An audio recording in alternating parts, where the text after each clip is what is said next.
She sat quietly in first class, her hands folded in her lap, eyes cast toward the window, hoping to enjoy the flight in peace.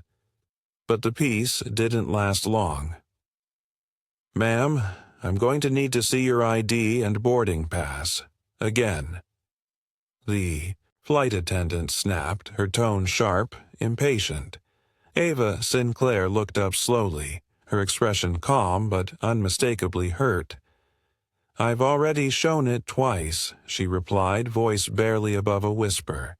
A man 2 rows back chuckled loud enough to be heard, phone angled toward her. "Bet she snuck up here," he smirked, nudging the passenger beside him.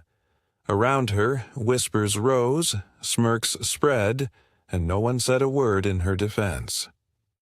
The attendant reached for her arm, motioning her to stand. With the eyes of first class burning into her skin, Ava rose silently, dignity intact, but heart sinking. And just as she stepped into the aisle, a sharply dressed man in a black tailored suit boarded from the jet bridge. He paused mid-step, his eyes locking on hers. The calm in his face cracked. What happened next would leave an entire plane speechless.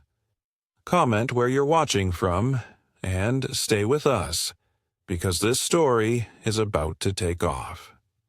Ava Sinclair sat in seat 2A, her posture graceful, her presence quiet but composed. She wore a simple black dress, elegant yet modest, with a gold chain resting lightly at her collarbone. Her long braids were neatly tied back, and her hands rested gently on a hardcover book she hadn't yet opened. At 36, Ava had built a life marked by strength and humility, not by extravagance. She rarely flew first class, not because she couldn't, but because she never needed to. This flight, however, was different. A gift from her husband, Julian, who had insisted she fly comfortably while he joined her later in the week. He booked it himself, smiled as he forwarded the confirmation, and told her, "It's your time to rest. You've earned it." The cabin was sleek, modern, and cold in the way expensive things often are. Cream-colored leather seats, silver armrests, and ambient lighting that gave everything a quiet glow. Around her, other first-class passengers sipped champagne, adjusted their Rolexes, and shot glances over their reading glasses. Ava felt their eyes before she saw them. Some looked curious, others suspicious. 1 or 2 smiled, tight-lipped and distant. In this pristine world of subtle power, she didn't look like someone they expected to see. Enter Karen Monroe, the flight attendant. Early 40s, perfect hair tucked into a tight bun, lips painted in the airline's signature red. She moved with robotic precision, flashing smiles that never reached her eyes. Her tone with other passengers was breezy, polite, but when she reached Ava, the air shifted. "Ma'am, I just need to confirm you're in the right seat," she said sweetly, though the tightness in her jaw betrayed her. Ava handed over her boarding pass with a quiet nod, but Karen's eyes lingered on it too long, as if searching for a mistake. Just a moment," she said, already walking away. A few rows back, a passenger held up his phone, recording the interaction with the gleeful anticipation of someone waiting for drama. His caption would later read, "Lady gets caught sneaking." Into first class, Ava sat back, her fingers gripping the book she still hadn't opened. The seat that was meant to be a place of rest had become something else entirely. A spotlight, a test, a silent courtroom where her worth was being judged by the cut of her dress and the color of her skin. She had done nothing wrong, and yet, in this moment, she was the one on trial. Karen returned with a clipped tone and narrowed eyes, The kind of look that didn't ask, it accused. "Ma'am, I need you to come with me. There seems to be a problem with your seat assignment." Ava blinked, her voice steady but cautious. "I'm in 2A. It's on my ticket." She handed it over again, her fingers barely trembling. Karen scanned it, then gave a tight, performative smile that didn't reach her voice. "Yes, I see that. But this looks like a system error. You must have been auto-upgraded by mistake." Ava's jaw tightened. "It wasn't a mistake," Years tilted her head with mock sympathy. "Well, I'm sorry, but I'll need you to move back to economy until we can sort this out." She didn't wait for agreement. Instead, she motioned to the nearby male attendant who stepped forward with a little too much eagerness. "Please," she added, "let's not make this uncomfortable for the other passengers." Ava stood slowly, every inch of her posture, aching to remain composed. Around her, judgment whispered through the aisles. Smirks, chuckles, shaking heads. Someone muttered, "Told you." The man with the phone now had it angled perfectly, capturing every second of her humiliation. "Down she goes," he whispered to his viewers. As she walked past the rows of luxury, each step felt like a verdict. Her throat burned, not with tears, but with restraint. She didn't speak. She never begged. But inside, the sting of recognition struck deep. She had felt this before. On the sidewalk when her husband once hailed a cab and it passed them by. At a charity gala when a donor assumed she was the help. In hotel lobbies, on conference stages, in offices where her voice had to work 3 times as hard just to be heard. A flash of memory hit. Julian's voice in the kitchen one morning, smiling over coffee. "You shouldn't have to prove you belong. That's not what love builds." But here she was again, proving, silently, as always. She reached the divider between first class and coach, her heels clicking against the metal floor, her dignity hanging by threads only she could feel. Then, just as she stepped into the narrow aisle, the cockpit door hissed open behind her. A shadow moved in her periphery. The voice that followed stopped her mid-step. "Ava?" She turned. There, standing in full view of the stunned passengers, was Julian Sinclair, her husband. Immaculate black suit, pocket square sharp, posture calm but alert. His eyes scanned the scene once, taking in Karen, the passengers, and finally, his wife, displaced, degraded, but unbroken. And just like that, the air shifted. No one was laughing now. Julian Sinclair stepped forward, his polished black Oxfords clicking with quiet finality against the cabin floor. At 38, he carried himself like a man used to navigating boardrooms and battlefields alike, charming, sharp, and always in control. His tailored jet-black suit hugged his frame with effortless precision, his tie knotted tight, not a single thread out of place. But it wasn't the clothes that silenced the cabin. It was his presence. Steady, watchful, dangerous only to those who mistook silence for weakness.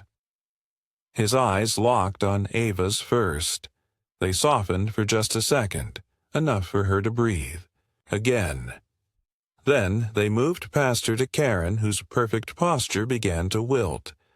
"Why is my wife," Julian asked, his voice cool as glass, "not in her seat?" The captain, halfway through a greeting, froze mid-sentence. The murmuring around them hushed into stunned silence. One passenger slowly lowered his phone, suddenly realizing the live stream had taken a turn no one expected. Karen opened her mouth, but words failed. She didn't look like someone who could own the plane? Julian finished for her, raising an eyebrow as he took another step closer. Karen's face flushed crimson. "No, I didn't mean—" "Yes, you did," he said, calm as ever, but each syllable carrying the weight of judgment wrapped in elegance. "You saw a black woman in first class and assumed a mistake. You didn't ask. You decided. You didn't." "Inquire. You removed her." Ava stood silent beside him, but now the silence spoke volumes. It wasn't submission. It was dignity reclaiming its space. Julian turned to the pilot, who stood frozen outside the cockpit. Without raising his voice, Julian leaned in and said something only the captain could hear. The captain's eyes widened slightly, then nodded and stepped aside. Julian took Ava's hand in his, gently guiding her back to seat 2A. As she sat, he remained standing for a moment, facing the rest of first class. "I don't need to explain who I am," he said, "but I will say this. When you treat someone like less, you expose more about yourself than them." Karen stood speechless, arms at her side, watching the flight she thought she was running unravel in real time. Julian looked at her one last time. "You judged her in silence.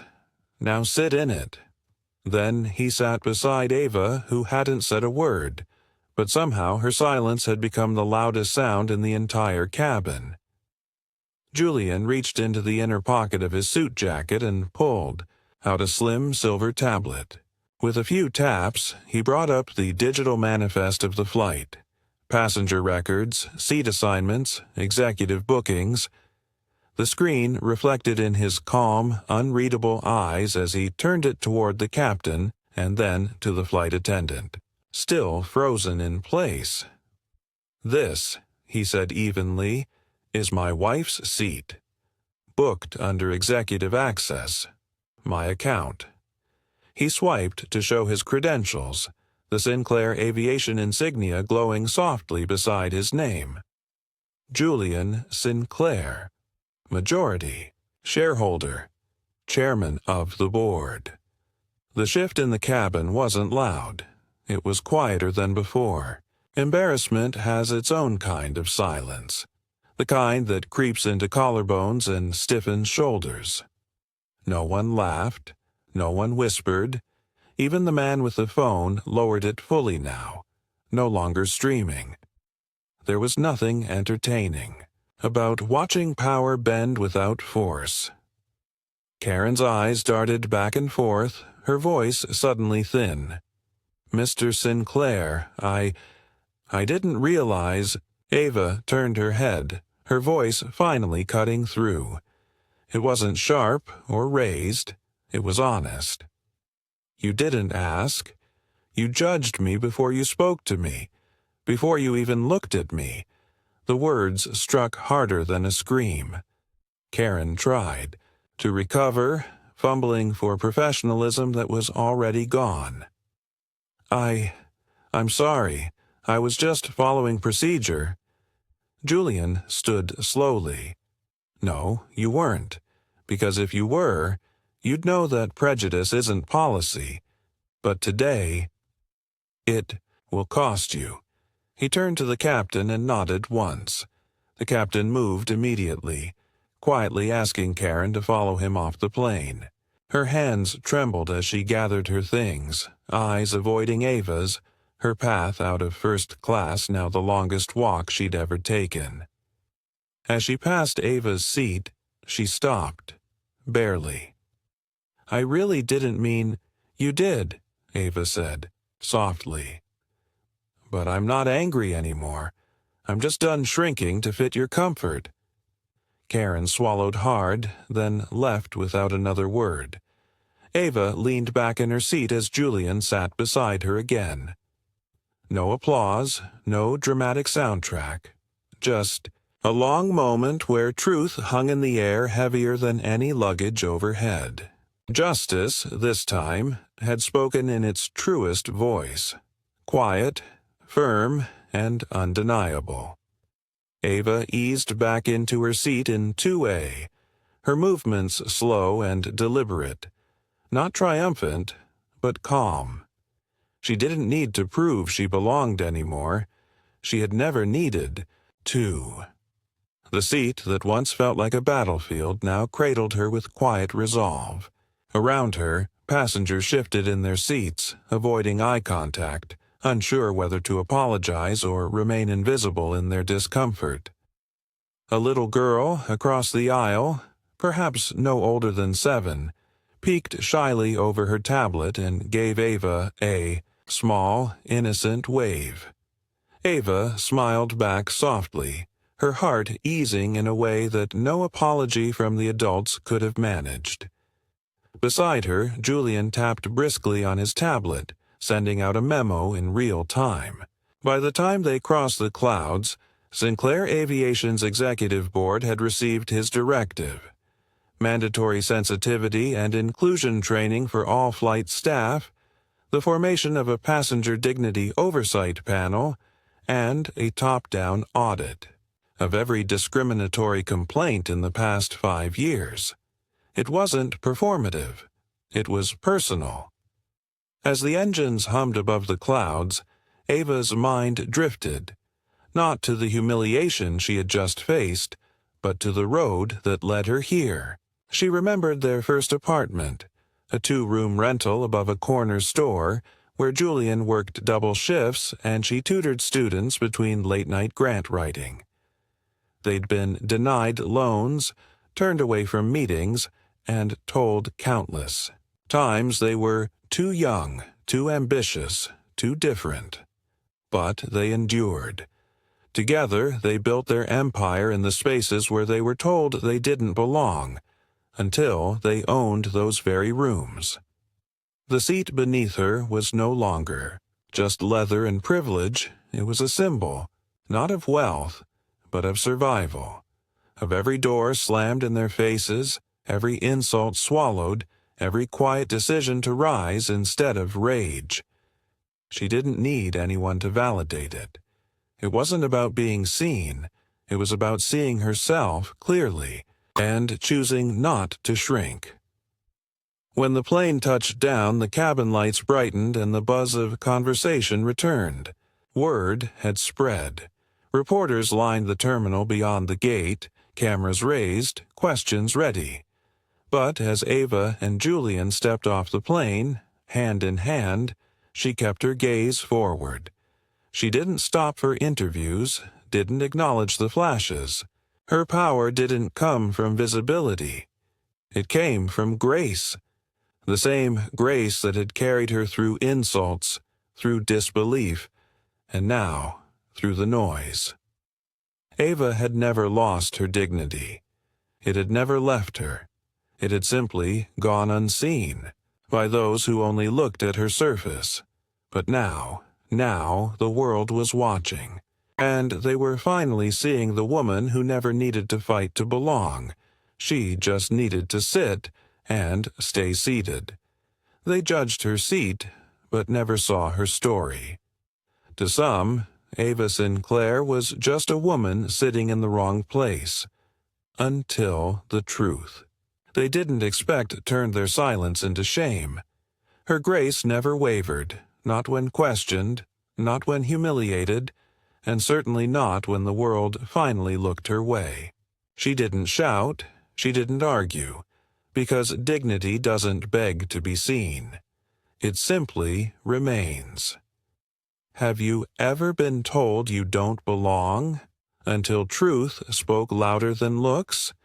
Have you ever sat in a space you earned, only to be told you didn't fit the picture others painted of success? Ava's story is a reminder that worth isn't worn, it's lived, that real strength doesn't always raise its voice. Sometimes it just takes its seat and waits. True power isn't in owning the plane, it's in owning your worth. If Ava's journey moved you, share it. Let her silence echo where it matters. Let someone out there feel seen without ever having to speak, and until then, we'll see you in the next journey, where dignity always flies First Class.